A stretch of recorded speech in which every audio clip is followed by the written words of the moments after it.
J'aime l'enchaînement de... On vient de lire un chapitre extraordinaire où Dieu lui-même parle de sa création. Puis comme Bass l'a très bien dit, on peut juste être bouché devant toutes ces questions-là. On n'était pas là. Et personne d'entre nous qui a pu donner le moindre conseil au Créateur. Il a tout fait ça tout seul. Sa sagesse est insondable. Puis le peu de sagesse qu'on a, c'est lui qui l'a mis dans notre tête. J'ai écouté dernièrement une série sur Netflix. Je vous recommande pas tout ce qu'il y a sur Netflix, mais il y a quand même des bonnes choses. C'est une série de documentaires. Ça s'intitule « Le monde qui nous habite ». Je ne sais pas s'il y en a qui n'ont écouté « Le monde qui nous habite ». Personne! Ça fait juste décrire la merveille du corps humain. Il y a une émission sur tout le système nerveux, le cerveau, comment ça marche. Il y a un autre épisode sur le système cardio-respiratoire, un autre sur le système immunitaire, un autre sur les sens. C'est fascinant. La seule connerie qui revient tout le temps, c'est que tout ça s'est fait tout seul, bien sûr, sur des milliards d'années. Mais si on s'abstient de ce bout-là, c'est extraordinaire. Quand on s'arrête à la merveille de l'être humain, puis ils n'ont même pas parlé justement du côté conscience, spiritualité, notion, pensée de l'éternité. Pourquoi je disais ça? Ah oui, l'enchaînement, c'est que on vient de chanter après ça un chant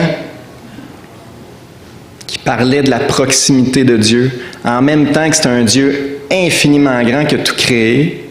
En même temps, il nous aime, il est proche, il se soucie de nous, il sonde nos cœurs et nos pensées, il veut entrer en relation personnelle avec nous.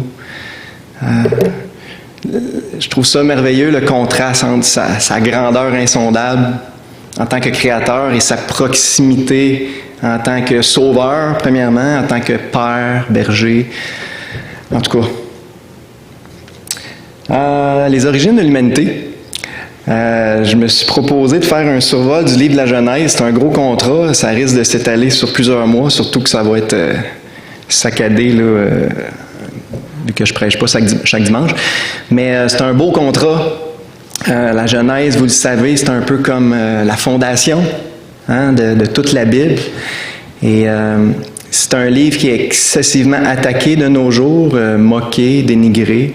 Et j'espère pouvoir, par la grâce de Dieu, avec confiance, renouveler votre confiance dans ce livre-là, qui est la vérité pure et 100% fiable.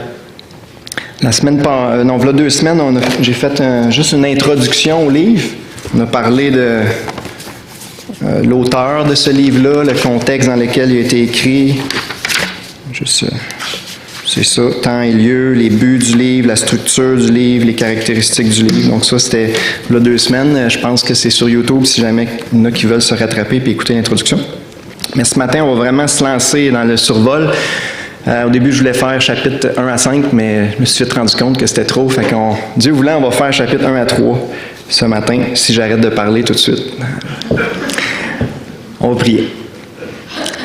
Père, on veut t'adorer pour qui tu es, le créateur de l'univers, le créateur des galaxies, souteneur de toutes choses, la source de toute vie. C'est toi, Seigneur, qui nous a donné ces milliards de neurones dans notre tête qui font en sorte qu'on est capable de voir, d'entendre, de réfléchir.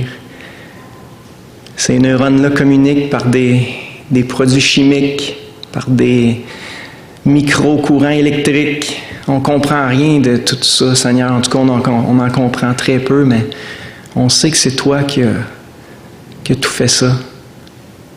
C'est toi qui fais battre notre cœur. C'est toi qui approvisionne toutes les cellules de notre corps en oxygène, en énergie, en glucides, sans même qu'on ait à y penser. Et on pourrait continuer pendant des heures. On veut t'adorer en tant que créateur, on veut reconnaître qu'on est des créatures merveilleuses, mais toute la gloire te revient. Et on veut te remercier de t'être révélé à nous par ta parole, la Bible, qui est la vérité 100% pure, 100% fiable. Seigneur, merci pour Jésus, qui est la parole incarnée. Tu t'es révélé à nous dans la personne de Jésus et tu nous as racheté un grand prix. pour qu'on puisse te connaître, pour qu'on puisse être en paix avec toi, pour qu'on puisse vivre avec toi pour l'éternité. Merci, Père, on te doit tout. Renouvelle ce matin notre admiration devant qui tu es, en tant que Créateur, particulièrement, en tant que Maître de nos vies. Bénis ton peuple par ta parole. Dirige chacune de mes paroles par ton esprit, que je sois juste un instrument de tes mains, Seigneur, pour le bien de ton Église et de chaque personne qui écoute. Je demande toutes ces choses au nom de Jésus, mon Sauveur. Amen. OK. Une petite intro encore. Intro 3C. Sachez avant tout que dans les derniers jours, ça c'est l'apôtre Pierre qui a écrit ça, vers la fin de sa vie. Sachez avant tout que dans les derniers jours, il viendra des moqueurs, avec leurs railleries et marchant selon leur propre convoitise. Ils disent, où est la promesse de son avènement? Car depuis que les pères sont morts, tout demeure comme dès le commencement de la création. Ils veulent ignorer, en effet, que des cieux existèrent autrefois par la parole de Dieu, ainsi qu'une terre tirée de l'eau et formée au moyen de l'eau, et que par ces choses, le monde d'alors périt, submergé par l'eau. Il y a beaucoup là-dedans, mais je veux souligner que la Bible nous a prévenu qu'à la fin des temps, il y aurait beaucoup de moqueurs qui se moqueraient principalement de bien des choses, mais principalement de la création et du déluge. Hein, c'est ce qu'on voit. Ils veulent ignorer deux grands faits historiques, que les cieux et la terre ont existé par la parole de Dieu. Ils ont été créés par un être suprême et que cette terre-là a été tirée de l'eau et a été détruite par l'eau, submergée par l'eau à un moment donné aussi. Donc, la Bible nous a prévenus, puis c'est arrivé, on est direct dedans. Hein, le monde, surtout la fausse science, se moque de la création puis du déluge. Mais ça ne change pas les faits. Et j'espère que le survol qu'on va faire va juste raffermir votre foi. Vous avez déjà foi, j'espère, dans la parole de Dieu et dans le récit de la création et du déluge, mais j'espère que ça va le renforcer encore plus. Puis aussi, un des buts importants de ce survol-là, c'est juste de nous donner des outils, des réponses quand on a à défendre notre foi. Quand on a, comme c'est écrit justement dans Pierre, à se défendre avec douceur et respect devant quiconque nous pose des questions sur notre foi. C'est le fun d'avoir quelques réponses, quelques arguments qu'on peut apporter. Donc, on part le survol. Genèse chapitre 1, la création. Au commencement, Dieu créa les cieux et la terre.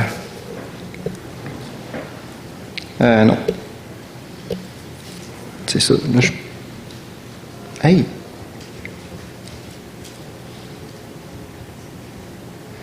Excusez, je pensais que ça venait avant, mais je mêlais mes slides.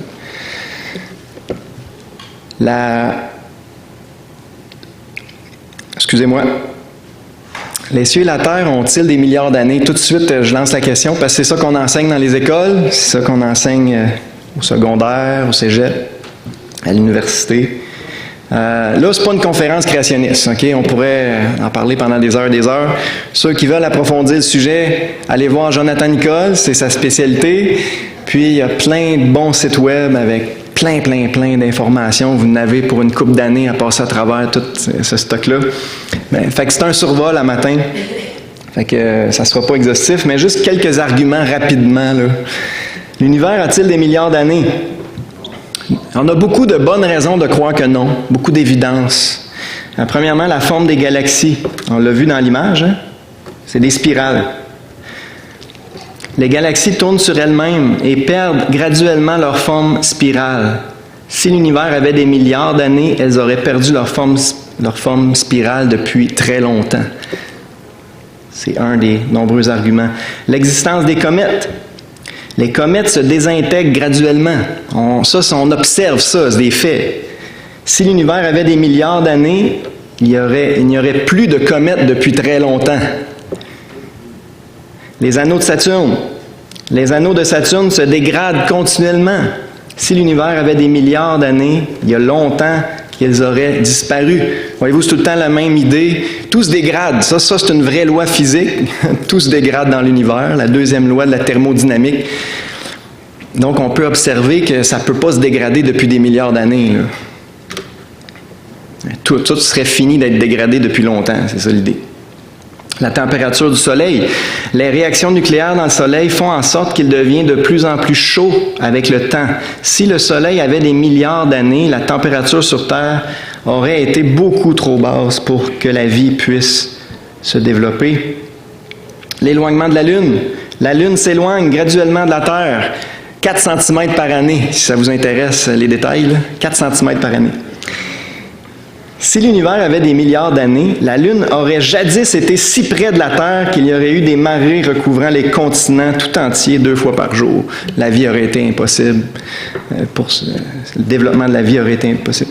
Ça, c'est juste un petit survol très rapide, mais il y en a des centaines d'arguments semblables, des évidences qu'on peut observer qui montrent non, ça ne peut pas avoir des milliards d'années. L'univers est beaucoup plus jeune que ce qu'on cherche à nous enseigner. La Terre, elle, a-t-elle des milliards d'années? Encore là, quelques arguments rapides. La dégradation du carbone 14. Le carbone 14 est un élément radioactif qui se dégrade avec le temps. Encore le même type d'argument. Après quelques dizaines de milliers d'années, on ne devrait plus retrouver aucune trace de carbone 14 sur la Terre. Pourtant, on en retrouve encore dans du charbon, du pétrole, des diamants, des fossiles, etc. Il ne devrait plus en avoir depuis longtemps du carbone 14 parce que ça prend gros max 30 000 ans avant de se désintégrer complètement. Pour ça, en passant qu'on ne peut rien dater de plus vieux que ça avec le carbone 14. Un autre argument, le champ magnétique de la Terre. L'intensité du champ magnétique de la Terre diminue graduellement. Si la Terre avait des milliards d'années, elle n'aurait plus aucun champ magnétique depuis longtemps. Le niveau de sel dans les océans. Plus de 300 millions de tonnes de sel s'accumulent dans les océans chaque année. Si la Terre avait des milliards d'années, les océans ressembleraient à la mer morte. Vous savez que c'est quoi la mer morte? Hein? C'est une fosse à sel avec un peu d'eau dessus. Il y aurait énormément plus de sel, de sédiments dans les océans si la Terre avait des milliards d'années. L'accumulation des sédiments dans les deltas aussi.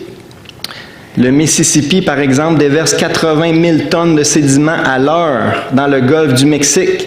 L'accumulation actuelle démontre environ 30 000 ans de déversement. Pourquoi vous pensez? On va en reparler plus loin. Le déluge a accéléré pas mal le processus. Si la Terre avait des milliards d'années, le golfe du Mexique serait un immense marécage. Il serait rempli de sédiments depuis très longtemps. L'érosion des continents. Des milliards de tonnes de terre et de roches sont érodées chaque année par l'eau et par le vent. Si la Terre avait des milliards d'années, les continents seraient presque entièrement érodés. C'est un survol, juste pour donner quelques idées, mais les arguments sont toujours un peu du même type. C'est qu'on observe que tout se dégrade assez rapidement et ça ne peut pas se dégrader depuis des milliards d'années. Puis j'ai mis dans le bas, vous ne pouvez pas le lire, là, mais c'est Jonathan qui m'a transféré ça. Sur le site créationnisme.com, il y a un article qui s'intitule « 101 preuves de la jeunesse de la Terre et de l'univers ». Fait que si vous en voulez plus, vous pouvez aller voir ça sur le site créationnisme.com. C'est en français. Maintenant, on se lance. Genèse chapitre 1. Je vous invite à ouvrir vos Bibles parce qu'on va lire... On va passer à travers le texte assez rapidement, mais on va passer à travers. Genèse 1.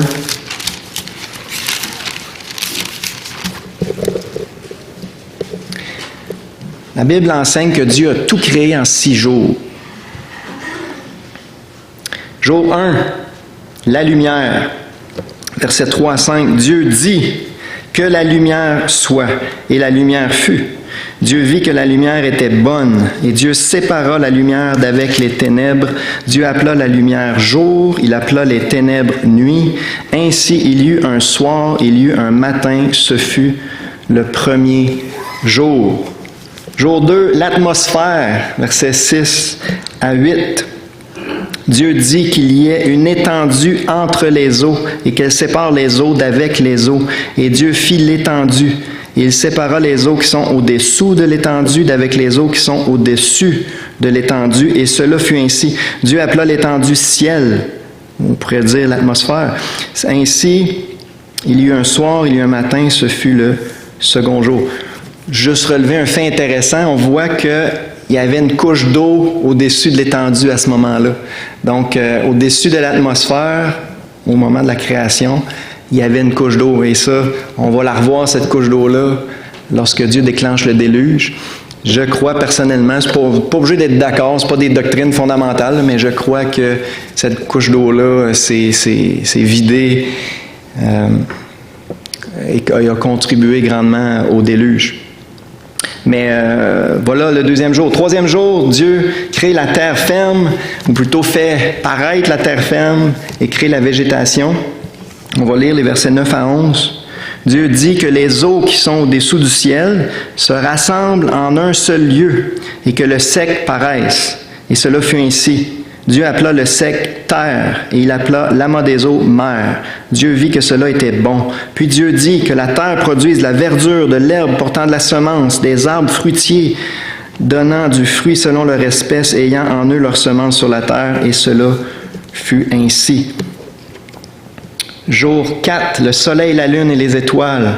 On va lire les versets 14 à 16. Dieu dit qu'il y ait des luminaires dans l'étendue du ciel pour séparer le jour d'avec la nuit, que ce soit des signes pour marquer les époques, les jours et les années, qu'ils servent de luminaires dans l'étendue du ciel pour éclairer la terre. Et cela fut ainsi. Dieu fit les deux grands luminaires, le plus grand luminaire pour présider au jour et le plus petit luminaire pour présider à la nuit. Il fit aussi les étoiles. Jour 5, les animaux marins et les oiseaux. On va lire 20-21. Dieu dit que les eaux produisent en abondance des animaux vivants et que les oiseaux volent sur la terre vers l'étendue du ciel. Dieu créa les grands poissons et tous les animaux vivants qui se meuvent et que les eaux produisirent en abondance selon leur espèce. Il créa aussi tout oiseau ailé selon son espèce. Dieu vit que cela était bon. C'est beau de voir après chaque jour, après chaque acte créateur, Dieu prend un recul. Il dit, ouais, c'est bon. C'est excellent. Dieu a tout réussi du premier coup. On ne peut pas améliorer sa création. On ne peut pas améliorer tout ce que Dieu fait. Ce n'est pas améliorable. Jour 6, les animaux terrestres et l'être humain. Verset 24 pour commencer. Dieu dit que la terre produise des animaux vivants selon leur espèce, du bétail, des reptiles, des animaux terrestres selon leur espèce. Et cela fut ainsi. Donc, tous les animaux terrestres, jour 6. Et tout ça, ça s'enlignait vers un but précis. Dieu a tout créé ce monde-là ordonné, plein de beauté, avec toutes les lois de la chimie, de la physique. Dieu a tout créé ce beau monde-là dans le but de créer la cerise sur le sundae, le chef-d'œuvre de sa création, l'être humain. Après nous avoir préparé une habitation idéale, parfaite même, Dieu a créé l'être humain, versets 26 à 28.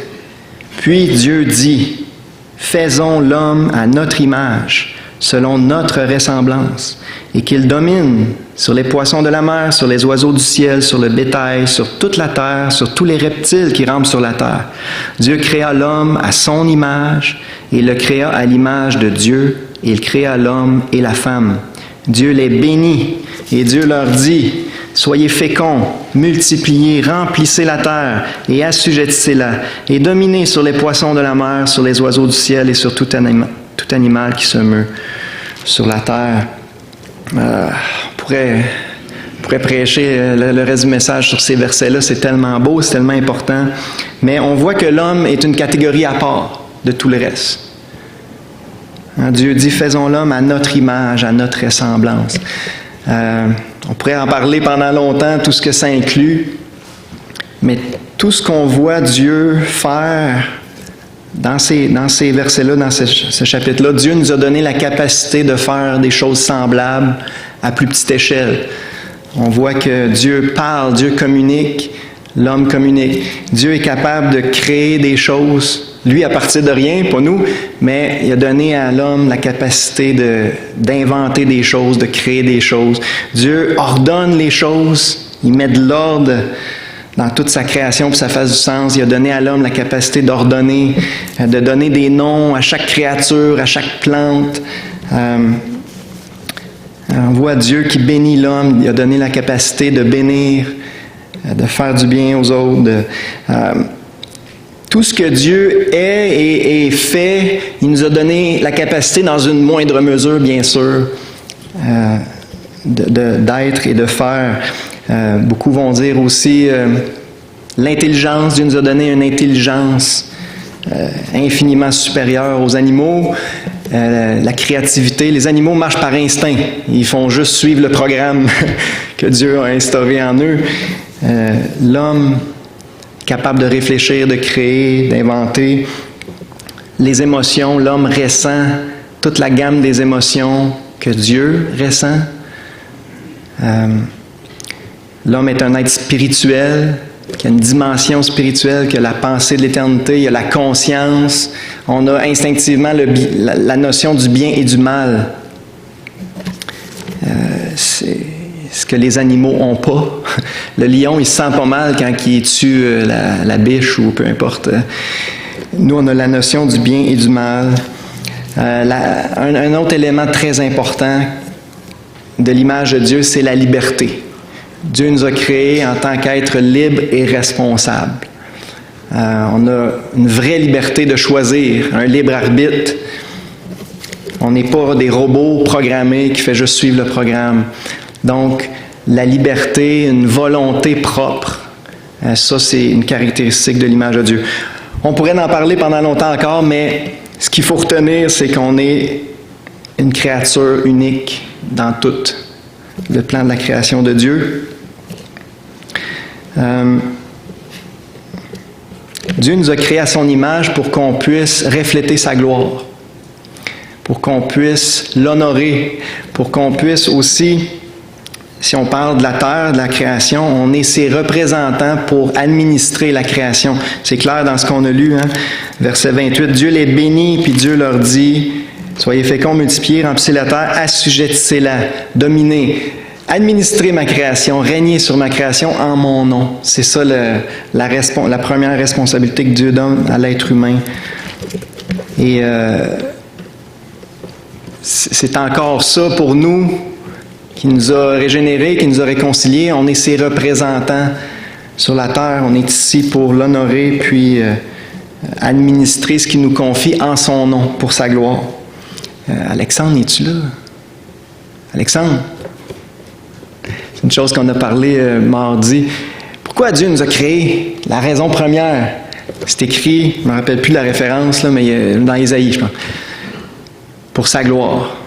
Dieu dit, vous que j'ai créés pour ma gloire. On est là pour honorer notre Créateur.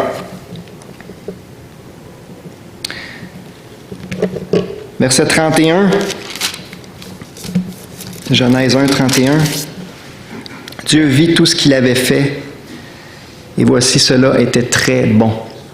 Ainsi, il y eut un soir, il y eut un matin, ce fut le 6e jour. À la fin du 6e jour, Dieu a pris un recul, il a regardé tout ça, il a dit, c'est excellent. Ma création est excellente, et c'était le cas. Le 7e jour, il s'est reposé, chapitre 2, versets 1 et 2. Ainsi furent achevés les cieux et la terre et toute leur armée. Dieu acheva au 7e jour son œuvre qu'il avait faite et se reposa au 7e jour de toute son œuvre qu'il avait faite. Dieu bénit le 7e jour et le sanctifia et le mit à part, parce qu'en ce jour il se reposa de toute son œuvre qu'il avait créée en la faisant. C'est quand même intéressant qu'encore aujourd'hui, en l'an 2021, dans une société sans Dieu, les semaines, il y a encore 7 jours.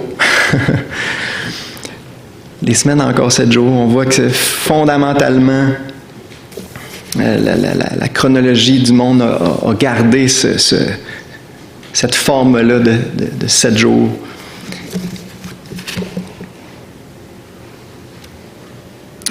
Jours littéraux ou longue période de temps? Plusieurs vont dire, ouais, mais là, faut pas prendre ça trop littéral. Dieu a fait tout ça en 6 étapes qui peuvent avoir duré des millions d'années. Ça fait-tu du sens? Quelques arguments rapidement. On a beaucoup de raisons de croire que c'est vraiment des vrais jours. L'usage du mot « yom », jour en hébreu, dans la Bible, il est presque toujours utilisé dans le sens d'une journée de 24 heures, ce mot-là. De plus, lorsque « yom » est accompagné d'un adjectif numéral, il fait toujours référence à une période de 24 heures. Quand on voit le premier jour, le deuxième jour, le troisième jour dans la Bible, on parle toujours d'une vraie journée. Deuxièmement, l'interprétation du mot « yamim », jour au pluriel. Dans Genèse 1,14, Dieu dispose le soleil et la lune dans le ciel pour marquer les époques, les jours et les années. Dans ce verset, les jours sont clairement distingués des époques. Si Dieu avait voulu nous décrire des époques, il aurait pu utiliser le mot époque. OK? Il existait ce mot-là. Donc, on voit qu'il y a une distinction entre les jours et les époques. Les expressions « il y eut un soir » et « il y eut un matin », ces expressions réfèrent tout naturellement à des journées normales de 24 heures. Il semble que c'est... Pour moi, c'est clair, en tout cas. Il y a un soir, il y a un matin. Le soleil s'est couché, le soleil s'est levé. C'est un jour normal. Les déclarations claires d'Exode 20 et d'Exode 31. « Tu travailleras 6 jours, car en 6 jours l'Éternel a fait le ciel, la terre et la mer et tout ce qui est contenu. » En 6 jours, Dieu a tout fait. On travaillera 6 jours, car en 6 jours, l'Éternel a fait les cieux et la terre. Donc, comme on vient d'en parler, la semaine et le jour du repos, le 7e jour, c'est basé sur la création en 6 jours. Un autre argument, un peu plus, il faut juste y penser un peu plus, la symbiose entre les plantes, les insectes et les oiseaux. Plusieurs plantes ont besoin des insectes ou des oiseaux pour se reproduire. Il fallait donc que ces animaux soient créés peu de temps après les plantes. Les plantes sont toutes créées, toute la végétation est créée le jour 3. Puis, les animaux sont créés les jours 5 et 6. Mais la majorité des plantes ont besoin des insectes puis des oiseaux pour se reproduire et transmettre le pollen, entre autres. Donc, c'est pas vrai que les plantes auraient pu vivre des millions d'années sans les insectes puis les oiseaux. Okay? Il fallait que ça se fasse successivement. Sans parler de la lumière du soleil, le soleil est placé à sa place le jour 4. Encore là, je pense pas que la végétation aurait pu toffer des millions d'années sans le soleil. Donc, pour moi, c'est évident, il faut prendre la Bible littéralement. Okay? Dieu a tout créé en 6 jours. Puis, si on croit dans un Créateur tout-puissant, ben, on s'entend que c'est pas plus dur pour lui de le faire en 6 jours qu'en 6 millions d'années ou en 6 milliards d'années. Il est tout-puissant, il est infiniment sage et il l'a fait en 6 jours. Alors, en gros, il ne faut juste pas flancher sous la pression, frères et sœurs. Il y a une grande pression pseudo-scientifique, OK, que dans notre monde d'aujourd'hui, on passe pour des sans-dessins, OK, si on dit croire à ça. Mais il ne faut pas céder sous la pression. La Bible est encore vraie. La vérité n'a pas changé, même si les hommes rejettent l'idée d'un créateur. Puis, c'est pas dur à comprendre pourquoi. Une fois qu'on reconnaît qu'on a un créateur, on reconnaît du même coup qu'on a des comptes à rendre à notre créateur. Puis l'homme ne veut pas avoir de compte à rendre. Il veut être son propre Dieu, son propre maître. Il veut faire ce qu'il veut de sa vie. Il veut définir lui-même qu'est-ce qui est bien, qu'est-ce qui est mal. C'est pour ça qu'on voit aujourd'hui des redéfinitions, plein de choses qui étaient mal avant qui deviennent bien aujourd'hui, puis même des choses qui étaient bien qui deviennent mal. L'homme ne veut pas de Dieu. Fait qu'il ne faut pas se surprendre que l'homme renie la création, parce que s'il y a une création, il y a un créateur. S'il y a un créateur, on a des comptes à rendre. L'homme ne veut pas rendre de compte. Dieu dit, ça c'est une expression importante qui ressort dans tout ce qu'on a lu à date. Dieu dit. Hébreux 11.3 nous dit, c'est par la foi que nous reconnaissons que l'univers a été formé par quoi? Par la parole de Dieu. En sorte que ce qu'on voit n'a pas été fait de choses visibles. Oui, c'est par la foi, parce que on n'était pas là, on ne l'a pas vu. Fait que nécessairement, ce n'est pas par la vue. Mais c'est une foi, comme je l'ai souvent dit, je le répète, c'est une foi qui est raisonnable. On a beaucoup de très bonnes raisons de croire que c'est vrai. Il y a beaucoup d'évidence qui appuie le fait que c'est vrai. Mais au bout du compte, oui, ça prend un pas de foi. Un moment donné, il faut l'accepter. J'y crois. Je crois ce que Dieu dit. Mais, si vous me permettez, ça prend beaucoup plus de foi. Puis ça, on peut l'expliquer aux gens qui nous entourent. Ça prend beaucoup plus de foi. beaucoup plus, pour croire que tout ça, c'est le fruit du hasard. Pour croire que l'être humain, avec tout ce que je n'ai parlé tantôt vite, mais le système, le cerveau, le système digestif, le système immunitaire, etc., les sens, que tout ça s'est fait tout seul, l'intelligence qu'on a dans la tête, ça prend beaucoup de foi à croire ça. Hein? Là, je vais encore avoir de la misère à finir. Attends. Un cordon, un lacet de souliers, vous trouvez un lacet de souliers à terre, là, il est bien tressé. Il demande à quelqu'un, penses-tu que ça a pu se faire tout seul, ça? Il n'y a personne qui va dire oui. Il va dire, ben non, c'est un lacet de souliers, c'est tout bien tressé, là, ça ne peut pas s'être fait tout seul. Il y a un concepteur, il y a un créateur. Puis tu croises un être humain qui est 100 milliards de fois plus compliqué, mais lui, il s'est fait tout seul. Un beau verset qui résume ça, c'est dans Romains 1. Hein? Se vantant d'être sages, ils sont devenus fous. Et c'est vraiment ça. Puis quand tu écoutes la série sur Netflix, là, Le monde qui nous habite, c'est incroyable. Tu sais, t'es de même, wow! Puis même ils disent, c'est le miracle de la vie, c'est miraculeux, c'est extraordinaire. Ils disent que c'est extraordinaire et c'est miraculeux, mais la phrase d'après, ils disent, ça a évolué sur des milliards d'années. Se vantant d'être sages, ils sont devenus fous. Psaume 33, verset 6, « Les cieux ont été faits par quoi? Par la parole de l'Éternel. Toute leur armée, les étoiles, les galaxies, toute leur armée par le souffle de sa bouche. Que tous les habitants du monde tremblent devant lui, car il dit et la chose arrive. Il ordonne et elle existe. » Une fois qu'on réalise ça, que Dieu a tout créé par sa parole, que tout ce que Dieu dit, que tout ce qu'il ordonne, ça arrive, on devrait trembler devant lui. C'est comme le commencement de la sagesse, la Bible dit, c'est quoi? C'est de craindre l'Éternel, c'est d'avoir un immense respect pour lui. Wow, là, mon Créateur, c'est pas n'importe qui, là.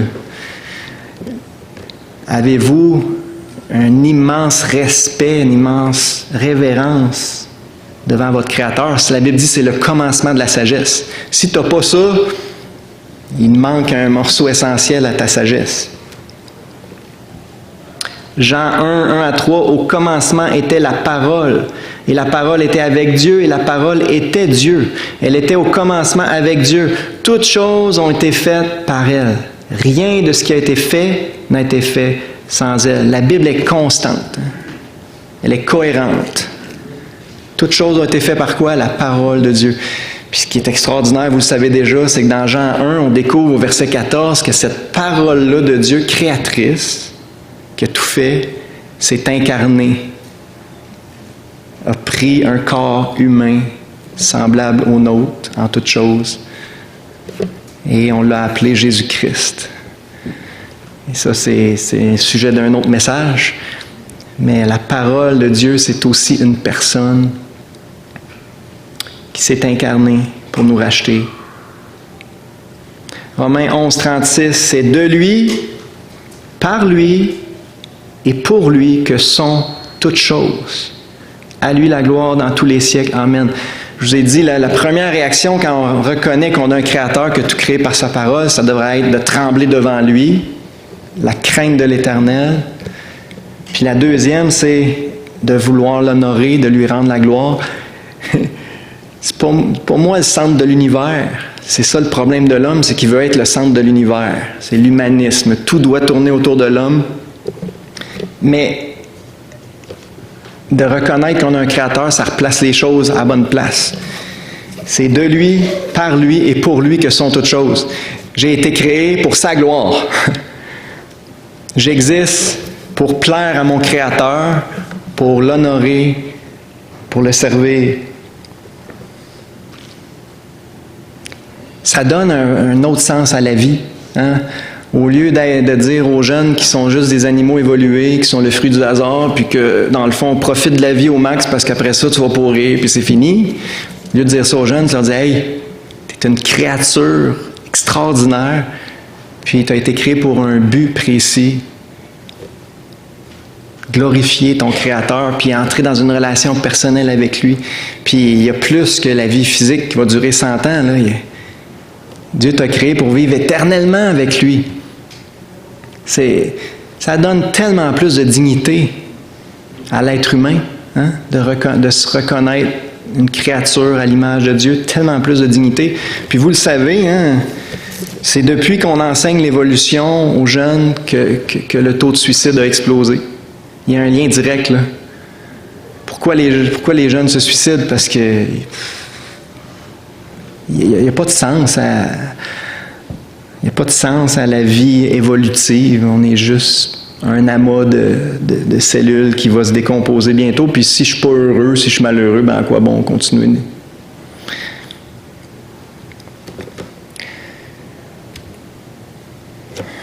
Il reste combien de temps? Je suis complètement déconnecté.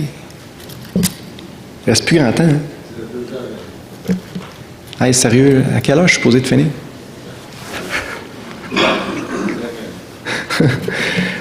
On va au moins faire le chapitre 2.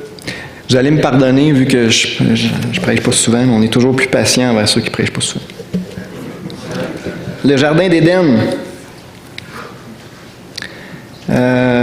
Retour sur la création de l'homme, verset 7. Genèse 2, 7. L'Éternel Dieu forma l'homme de la poussière de la terre. Il souffla dans ses narines un souffle de vie, et l'homme devint une âme vivante. Wow! Encore là, on a plus de détails. Le verbe qui est là, former, ça j'ai écouté ça, c'est pas moi qui l'invente, j'ai écouté ça d'un spécialiste en hébreu, là. C'est un verbe vraiment artistique. Il a façonné, un peu comme un artiste, là, un potier va façonner un vase. On est un chef-d'œuvre de Dieu. Okay? Il nous a façonnés à partir de la poussière de la terre. Donc, notre corps, puis notre âme, il a soufflé son propre souffle en nous. Il nous a donné une petite portion de son souffle de vie. C'est le grand « je suis », c'est l'origine de la vie. Il nous a soufflé la vie. On pourrait en parler longtemps, mais on voit que Dieu porte une attention toute spéciale au chef-d'œuvre de sa création, qu'il crée à son image, l'homme. C'est le souffle de Dieu qui nous fait vivre. Ensuite, Dieu nous place dans un endroit parfait. Le jardin d'Éden. On va lire versets 8 à 10 pour commencer. Puis l'Éternel Dieu planta un jardin en Éden du côté de l'Orient, et il y mit l'homme qu'il avait formé. L'Éternel Dieu fit pousser du sol des arbres de toute espèce, agréables à voir, bons à manger, et l'arbre de la vie au milieu du jardin, et l'arbre de la connaissance du bien et du mal. Un fleuve sortait d'Éden pour arroser le jardin, et de là il se divisait en 4 bras. Voilà. Donc, il nous place dans un jardin parfait. On l'appelle des fois le paradis terrestre. Dieu est bon. Dieu nous a bénis. J'ai sauté celle-là, mais les mots importants, c'est dans Genèse 1, 28. Dieu les bénit.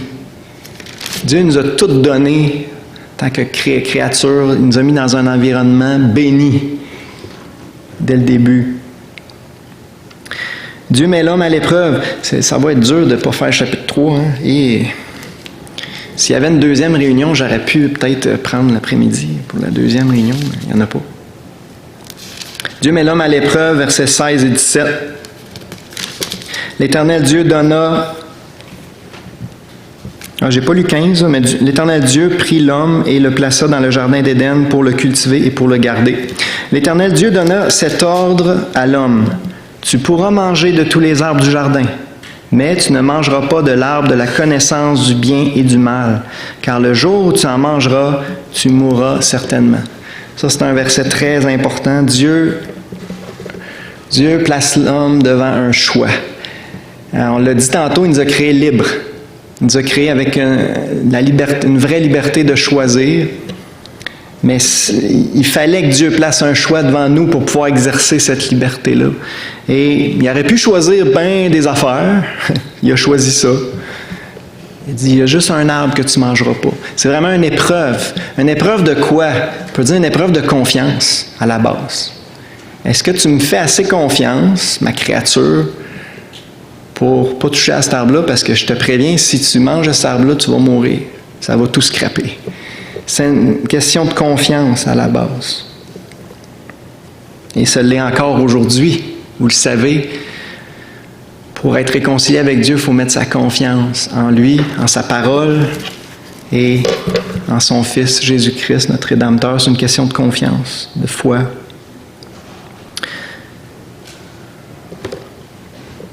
Est-ce que je vais faire assez confiance à Dieu pour me soumettre à lui volontairement, ou je vais le remettre en question puis je vais faire à ma tête? C'est ça le test. On va y revenir au chapitre 3 la prochaine fois, Dieu voulant.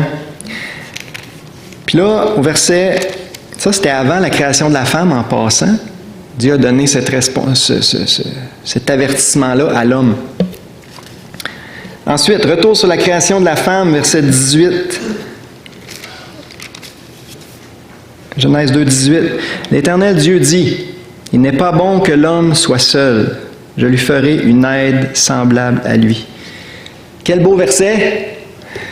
L'homme tout seul est incomplet. L'homme tout seul plein de manquements. Il a besoin d'un complément et c'est vraiment ça. La femme, la création de la femme, on voit, c'est pour compléter l'homme, pour faire un tout semblable mais différente. Un complément parfait. Encore là, tout ce que Dieu fait, c'est parfait. On ne peut pas l'améliorer. Et c'est triste de voir que de nos jours, encore là, les hommes sont tout mêlés dans ce domaine-là. Hein? C'est tellement simple, l'homme et la femme, la famille. C'était le sujet de la semaine passée. Hein? Dieu est le créateur du mariage. Dieu est le créateur de la famille. Il a mis des règles très claires, très simples. Puis ça marche. Ça fait 6000 ans que c'est prouvé que ça marche quand on se soumet aux règles de Dieu. Mais l'homme, encore là, aime mieux redéfinir les choses, faire les choses à sa manière, redéfinir les règles du jeu, le bien et le mal. Puis qu'est-ce que ça donne? On le voit dans notre société, ça donne l'anarchie, le chaos, le désordre, énormément de souffrance, de détresse, de tristesse. Comme on en parlait, les enfants, c'est les premiers à payer le prix. Les enfants sont complètement déstabilisés de nos jours. Pourquoi? Parce que les familles sont déstabilisées.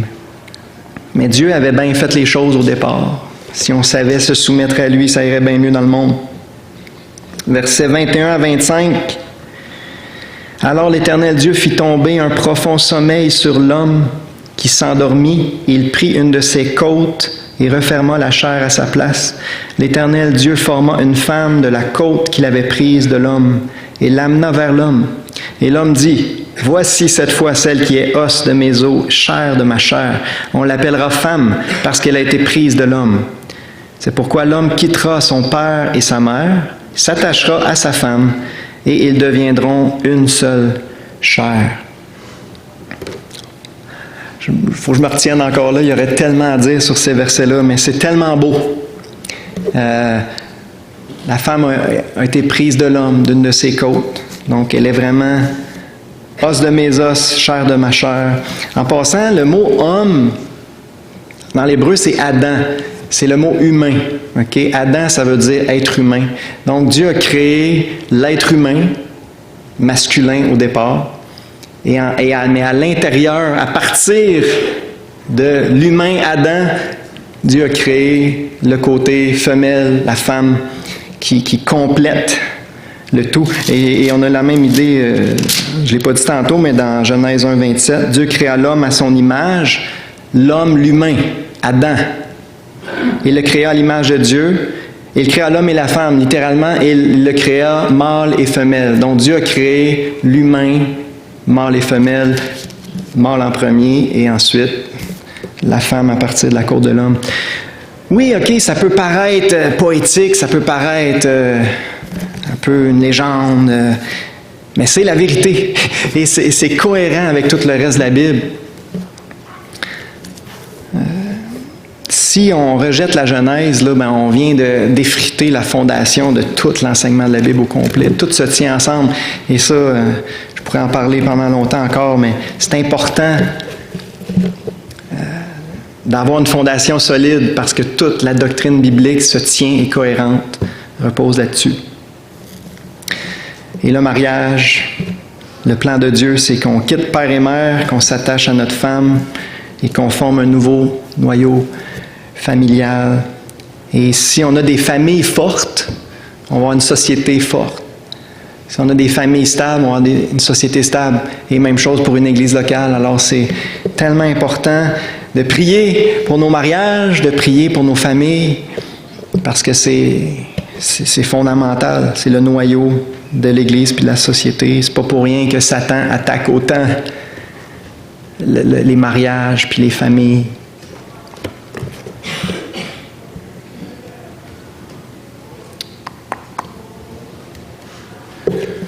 Un petit bonus. Le récit de la création a certainement été transmis oralement de génération en génération pendant des siècles. Et il y a des témoignages qu'on retrouve, il n'y a pas juste dans la Bible. Dans la Bible, c'est le seul témoignage 100% fiable, OK? Mais il y a plein d'autres témoignages qu'on peut trouver dans les écrits de l'Antiquité, du récit de la création. Entre autres, les récits babyloniens de la création. Des poèmes épiques sur la création ont été trouvés dans les ruines de Babylone, Ninive, Nippur et Assur. Leur similitude avec le récit de la Genèse est frappante. On retrouve notamment les phrases et les expressions suivantes. Au commencement, il y eut un abîme des premiers âges, un chaos d'eau. Les dieux formèrent toutes choses. Hey, je ne l'ai pas dit ça, mais juste un petit bonus. Là. Dieu, dans tout ce qu'on a lu à date, le mot qui est le plus souvent employé, c'est Elohim. C'est un mot pluriel. Dieu au pluriel. Le Dieu créateur, c'est un Dieu pluriel. Fait que dès le départ, on a la notion de la Trinité, finalement, qu'il y a plusieurs personnes en Dieu. Puis on l'a lu, là, faisons l'homme à notre image, à notre ressemblance. Donc, ça, c'est des allusions à la Trinité, que le Dieu créateur, il existe en plusieurs personnes. Je sais que c'est dur à comprendre, c'est dur à expliquer, mais la Bible est très, très claire que le vrai Dieu, il se manifeste en trois personnes. Donc, malheureusement, en tout cas, dans les récits profanes de la création, c'est tout le temps, ils l'ont gardé vraiment le pluriel, c'est tout le temps les dieux.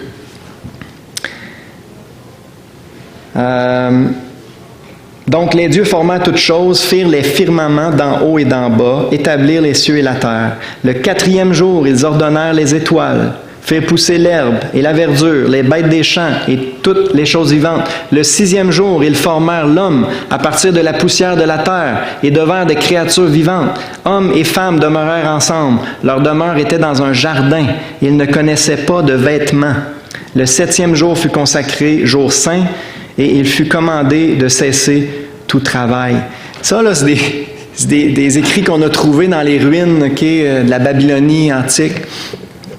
Il y avait ce récit-là de la création qui a été transmis de génération en génération, oralement au départ, puis quand l'écriture a été développée, bien, ça a été transmis par écrit aussi. Bien sûr que ça s'est corrompu, OK? Ça s'est dégradé, le récit, mais c'est quand même intéressant de voir que il y a un souvenir, il y a des traditions orales de la création qu'on peut retrouver ailleurs que dans la Bible. Ces traditions altérées ne sont-elles pas un témoignage à l'existence d'un original divin? Pour moi, c'est une évidence. En passant, je vais mettre plusieurs citations dans cette série-là du manuel biblique de Hallé. Y en a-tu qui ont déjà vu ça, le manuel biblique de Hallé? En tout cas, ça se vend dans les librairies chrétiennes, si ça vous intéresse. En gros, c'est surtout de l'archéologie. C'est rempli de découvertes archéologiques, finalement, qui confirment la Bible, qui appuient la Bible, surtout l'Ancien Testament. C'est très, très intéressant. Et je vais mettre plusieurs citations de ce livre-là. Puis, peut-être que c'est une belle façon de finir. Oui, bon, c'est une belle façon de finir. Pour tous ceux qui se disent chrétiens, tous ceux qui croient, qui disent croire en Jésus-Christ, OK? Eh bien, Jésus a rendu un témoignage clair au récit de la création. Matthieu 19, 4 et 5. Jésus répondit, « N'avez-vous pas lu que le Créateur, au commencement, fit l'homme et la femme, et qu'il dit, c'est pourquoi l'homme quittera son père et sa mère, s'attachera à sa femme, et les deux deviendront une seule chair. » Est-ce que Jésus croyait à Genèse 1 et 2? C'est évident.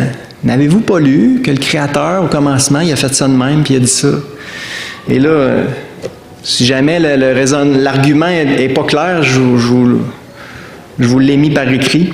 Si Jésus est vraiment le Fils de Dieu, c'est ce que reconnaissent tous ceux qui se disent chrétiens, n'est-ce pas? Et il est donc parfaitement fiable. Et si Jésus considérait clairement le récit de Genèse 1 et 2 comme parfaitement fiable, c'est qu'il est parfaitement fiable. Si ce n'est pas le cas, c'est Jésus lui-même qui est discrédité. Voyez-vous, je disais que tout se tient ensemble. Ce n'est pas une position soutenable logiquement, là on parle juste de logique, là. De dire, croire en Jésus, de dire que Jésus c'est vraiment le Fils de Dieu, puis bon, c'est le Sauveur. De dire, moi je crois en Jésus, mais je ne crois pas à Genèse 1 et 2, que c'est littéral puis c'est fiable. C'est insoutenable.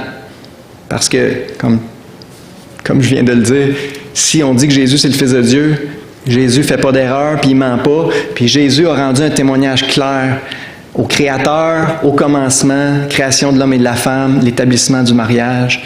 Jésus a authentifié ça. Puis, on va le voir dans la suite, il a authentifié toutes les choses qu'on peut trouver dures à croire dans Genèse. Là, Jésus les a toutes authentifiées. Donc, cet argument-là est valable non seulement pour la création, mais pour le déluge, puis Sodome et Gomorrhe, puis nommez-les, tous les épisodes. Alors, mais ce qui est vraiment surprenant, c'est qu'il y a des centaines de millions de personnes sur la terre qui se disent chrétiennes, qui disent qu'ils croient en Jésus, mais qui rejettent le début de la Genèse comme étant juste des légendes. Fait que si vous croisez quelqu'un qui se dit chrétien, mais qui ne croit pas à Genèse, bien là, vous savez quoi il dit. Dieu voulant, la prochaine fois, on va voir où est-ce que tout s'est gâché, chapitre 3. Mais ça va être assez pour ce matin. Merci pas de patience, je ne suis pas mal sûr que j'ai dépassé. On prie. Merci Seigneur d'être notre Créateur, on te rend gloire, on reconnaît qu'on est des créatures merveilleuses. Mais Seigneur, c'est toi qui as tout fait.